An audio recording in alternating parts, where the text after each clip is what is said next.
Olá, tudo bem? Hoje a gente vai conversar sobre um tema que, no fundo, mexe com todo mundo: a autenticidade. O que será que significa de verdade ser uma pessoa integrada? E por que a gente se sente tão atraído por quem parece viver assim de forma tão genuína? Bom, é isso que vamos explorar juntos.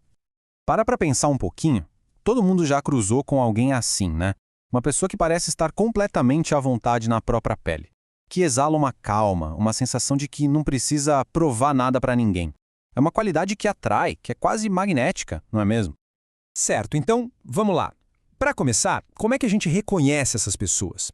A verdade é que existem alguns traços, algumas coisas que a gente pode observar e que são sinais dessa autenticidade genuína. E que características são essas? Bom, pessoas autênticas, por exemplo, conseguem rir de si mesmas. Elas não têm problema nenhum em admitir as próprias falhas, os próprios erros.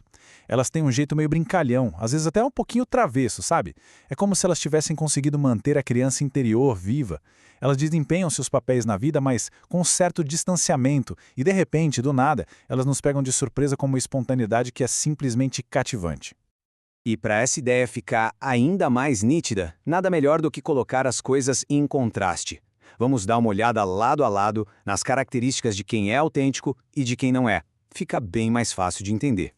A diferença é gritante, principalmente quando a gente observa a linguagem corporal. De um lado, a pessoa autêntica, corpo relaxado, tom de voz fluido, um sorriso que vem de dentro.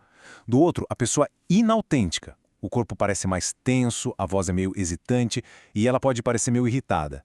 E o mais interessante é que nós, seres humanos, somos especialistas em sentir essa diferença. É quase instintivo. E a história está cheia de exemplos que inspiram a gente. Pensa só, na política, figuras como Winston Churchill e Abraham Lincoln. Nas artes, gênios como Charlie Chaplin e a incrível Josephine Baker. Na ciência, o próprio Albert Einstein. E até na vida social, uma personalidade como Jacqueline Kennedy Onassis. Todos eles, cada um a seu modo, tinham essa aura de autenticidade. E para criar o contraste final, o material que a gente está analisando aponta Richard Nixon como o exemplo máximo do tipo inautêntico. Quando a gente coloca essa figura ao lado dos outros exemplos, a distinção fica ainda mais nítida, mais poderosa.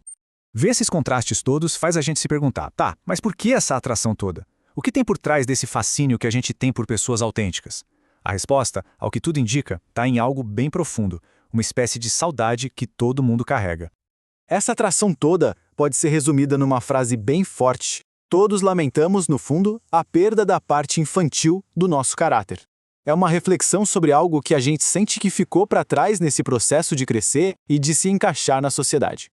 E o que é que a gente perde exatamente? É a liberdade de ser sem filtros, a espontaneidade de agir sem pensar mil vezes, a intensidade com que a gente vivia as coisas e aquela mente aberta para o novo. A nossa energia vital parece que diminui um pouco com essa perda. E aqui está o ponto central. As pessoas autênticas nos mostram que existe outro jeito. Elas são a prova viva de que dá para ser um adulto que integra a criança interior, que une o lado mais sombrio e o mais luminoso, o consciente e o inconsciente. Elas dão uma esperança de que dá para resgatar essa energia. Ok, a gente já entendeu o conceito, já entendeu por que isso é importante. Mas e aí? Como se chega lá? A boa notícia é que existe um caminho prático, e a base de tudo é a autoconsciência. O caminho proposto gira em torno de uma ideia: tomar consciência e integrar a nossa sombra. E o que é essa sombra? É exatamente essa parte infantil que a gente falou: a espontaneidade, a liberdade, a intensidade. São as partes de nós que, em algum momento, a gente reprimiu ou perdeu para poder se encaixar e que ficaram para trás nesse processo de nos tornarmos quem somos. E o mais legal é que existe um processo bem claro e prático para isso. Podemos pensar em 4 passos para começar essa jornada de integração.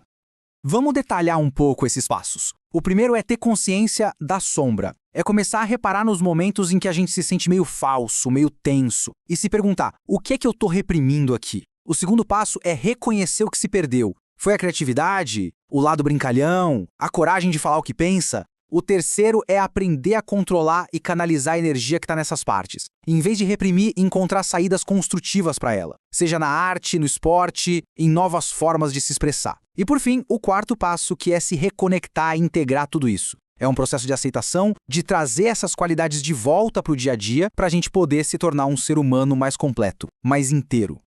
E tudo isso nos deixa com a pergunta final, uma reflexão que é, na verdade, o ponto de partida para quem quer trilhar esse caminho de autoconhecimento. A questão é, o que em nós afundou para dentro da sombra?